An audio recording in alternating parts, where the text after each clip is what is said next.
असेल मुर्गों पाउन या पंजे। कुछ इलाकों में पंजे की बजाय चंबे भी कहा जाता है।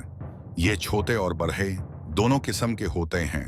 कांतोन की लड़ाई वाले मुर्गबाज छोटे पंजे वाले मुर्ग को बेहतर समझते हैं, क्योंकि ऐसे मुर्ग में कील मारने की सलाहियत ज्यादा होती है। छोटे मुर्ग के बहुत बड़े पंजे अच्छा नहीं समझाई जाते। मेरे नजदीक असल बात मुर्ग की ब्लड लाइन की होती है। मुर्ग अपने खून की सलाहियत के मुताबिक लड़ता है, जो उसको विरासत में लड़ाई मिलती है। अगर अगर आपका मुर्ग गलेगीर है, तो चाहे आप जो मर्जी कर लें, वो आपके कहने पर सिर पर नहीं मारेगा। वो आपकी बात नहीं मानेगा। आप मुर्ग को लड़ाई सिखा नहीं सकते। आपको ऐसी नस्ल बनानी पड़ेगी, आपकी मर्जी के मुताबिक काम करे।